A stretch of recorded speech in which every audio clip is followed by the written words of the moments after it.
A paz do Senhor Jesus Cristo, muito obrigado por clicar aí em mais um dos nossos vídeos novos.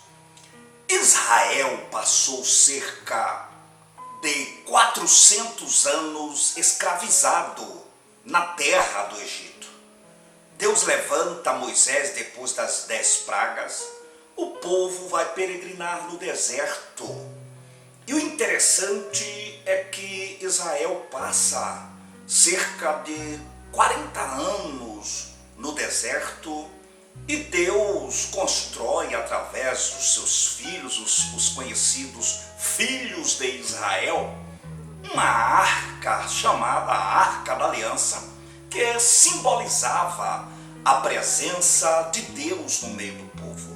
E de repente Deus orienta Moisés para que chamasse ali os seus ajudantes para construir a tenda da congregação, o tabernáculo, para que dentro do tabernáculo fosse colocada a Arca da Aliança, que continha ali a cunha, ou a cuia, ou a vasilha, como você quiser chamar, com o maná, a tábua das leis, aonde desceu Moisés ali do Monte Sinai, os 10 mandamentos, e a vara de Arão, que tinha florescido no lugar conhecido como Santo dos Santos, o lugar santíssimo. Além do véu estava a Arca da Aliança. O tempo se passou e chega a época da monarquia israelita, onde Davi observa a Arca da Aliança habitando em tendas. A Bíblia fala sobre isso. E Davi deseja, arquiteta, planeja construir uma casa para Deus. E de repente o Senhor levanta o profeta e diz para ele que ele é um homem de mãos sangrentas e que ele não concluirá este projeto. Mas das suas entranhas Deus levantaria um, e esse sim construiria um templo, uma casa, uma morada para Deus. E esse homem se chamou Salomão.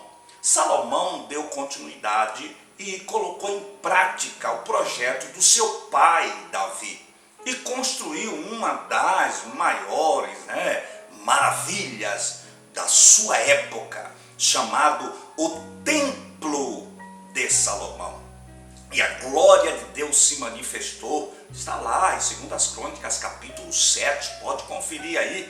Este templo é conhecido como o primeiro templo, já que a tenda e o tabernáculo não pode ser considerado como um templo, porém Deus também se manifestava ali de maneira muito gloriosa e poderosa. O tempo passa, Israel entra em conflito depois da morte de Salomão. Roboão e Jeroboão não se entendem ali, e você conhece a história da divisão, onde Israel é dividida, reino do norte, reino do sul, e isso culminou em cativeiro. A Bíblia fala, mostra o cativeiro assírio, mostra também o cativeiro babilônico, onde mostra Nabucodonosor ali com o seu exército invadindo e sitiando e destruindo o templo, derrubando as suas muralhas, e de repente aquele templo tão formoso, tão glorioso na sua época é destruído e o povo levado para a escravidão no cativeiro.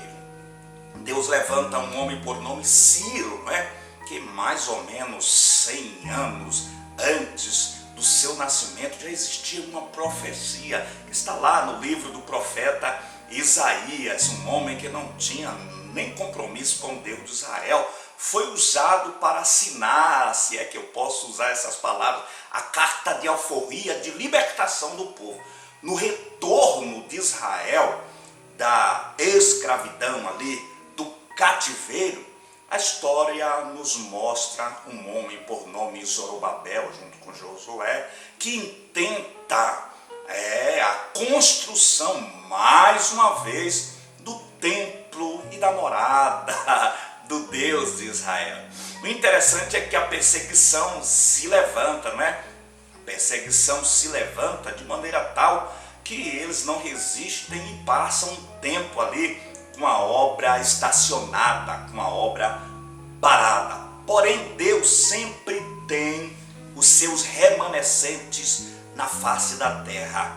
E quando nós lemos o livro do profeta Ageu, observamos ali o profeta Zacarias juntamente com Ageu, eles incentivam o povo para que se despertassem para essa questão. Tanto é que Ageu 1:8, salvo engano, diz assim, subam ao monte, tragam madeira e edifiquem a casa, e dela me agradarei, nela serei glorificado. Depois de muita luta, o povo constrói ali o chamado segundo templo, não é? Então, vale a pena salientar a questão do descaso e da comparação de muitos daqueles ali que presenciaram a construção do segundo templo, em comparação com o templo glorioso, formoso, esplendoroso, construído por Salomão. Salomão, ele ornamentou com ouro, prata, bronze, todo tipo de especiarias, de coisas valiosas da sua época. Porém, esse templo aqui, conhecido como o Templo de Zorobabel, esse onde Ageu incentiva o povo, ele não tinha essas riquezas todas, porém tinha a profecia de Deus, a palavra de Deus, promessas de Deus baseada, firmada em cima desta construção. Tanto é que capítulo 2, o versículo de número 9, ele diz a glória desta última, veja que está escrito última aí, observe a palavra última, a glória desta última casa será maior do que a da primeira, do que a de Salomão, mesmo sendo inferior, porém esta aqui inferior será maior. E observe que ele explica porque ele diz, porém virá o desejado de todas as nações. Quem é o desejado? Ele está apontando para o Messias, ele está apontando para o Cristo, para o ungido que veio e sim entrou neste templo e com voz de autoridade bradou, aquele que tem sede, venha a mim, beba. Está lá em João capítulo 7, versículo 38 e versículo 39. Este mesmo que bradou dentro do templo, aquele que tem sede, venha e beba, foi o mesmo que olhou para a estrutura deste templo e disse, não ficará pedra sobre pedra que não seja derribada. E o interessante, queridos, é que o tempo se passa entre o templo de Salomão, o primeiro templo, o templo de Zorobabel, o segundo templo, este qual nós comentamos, até este templo que o desejado de todas as nações entrou, pisou e encheu a casa de glória. É diferente da manifestação que há quando Jesus veio, o Cristo, Deus veio pessoalmente em Cristo encarnado e entrou. Lá em Salomão ele desceu em forma de fogo e consumiu o holocausto. Os sacerdotes não podiam ficar de pé.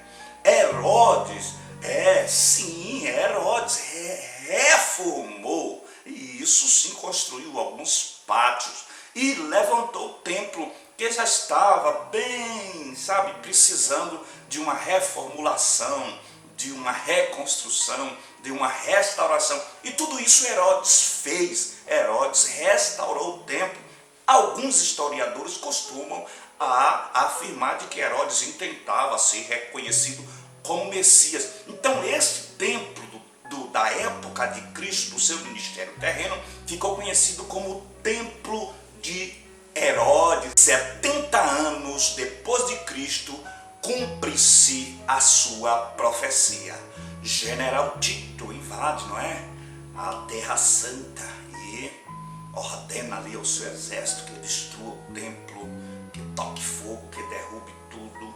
E vocês que estudam a história bíblica sabem muito bem que a profecia de Cristo se cumpre. E para encerrar o vídeo, eu gostaria de ler um versículo bíblico com você, que está no livro de Atos dos Apóstolos, comentar um pouco sobre esse versículo. Abra sua Bíblia aí em Atos dos Apóstolos, abra no capítulo de número 17, veja o que diz o versículo de número 24, já que nós estamos falando acerca de templo, da morada, do local onde Deus habita.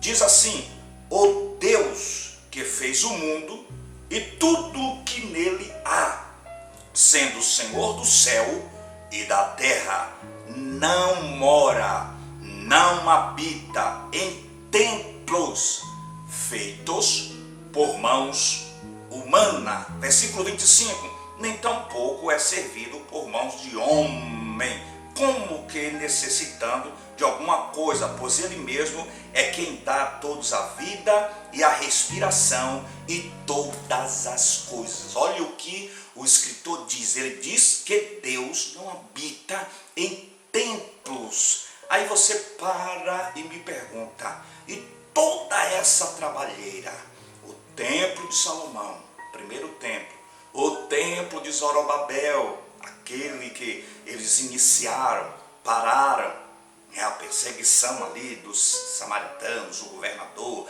aquela história política toda que envolvia o descaso do próprio povo, não é? Preocupado cada um com seu bel prazer, tanto é que o próprio Ageu chama a atenção deles, né?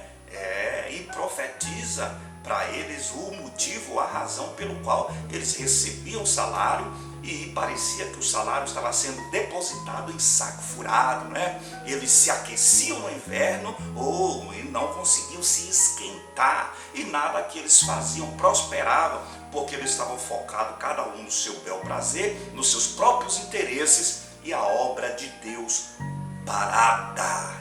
Isso mesmo. E para encerrar o vídeo, observamos o escritor falando que Deus não habita em templos feitos por mãos humanas. Então, se Deus não habita em templos feitos por mãos humanas, aonde é então que Deus habita? A palavra de Deus responde para nós. Vamos ver o que a Bíblia diz aqui. Glória ao nome do Senhor. Abra a sua Bíblia em João. Veja aí, João. Vamos aqui juntos ler João 14. Veja o que diz o versículo 23. Está escrito assim: e Jesus respondeu e disse: se alguém me ama, guardará a minha palavra. Meu Pai o amará, e viremos para ele, e nele faremos morada. Se alguém ama a Deus, Deus vai amar essa pessoa, e além de Deus amar essa pessoa, Deus vai honrar essa pessoa. E a palavra diz assim: viremos, está escrito no plural, significa que Deus vai vir, não vai vir sozinho, e viremos nós para Ele, e nele, na pessoa que ama a Deus e guarda a sua palavra, Deus faz habitação, Deus faz morada, Deus faz de você a casa dele. Você é a casa, você é o templo, você é a morada, você é a habitação de Deus. E para fechar o vídeo, olhe o que Paulo diz à igreja de Coríntios. 1 Coríntios 3:16 diz assim: querido, meu irmão, minha irmã, não sabeis vós que sois o templo de Deus e que o Espírito de Deus habita, mora em você? Glória ao nome de Jesus. Você pode glorificar a Deus aí por saber que você é o templo, que você é a morada, que você é a casa, que você é a residência, que você é a habitação de Deus. Glória ao nome do Senhor Jesus. Se gostou do ensinamento de hoje, deixa aí o like para nos ajudar e compartilha o nosso vídeo. Deus abençoe.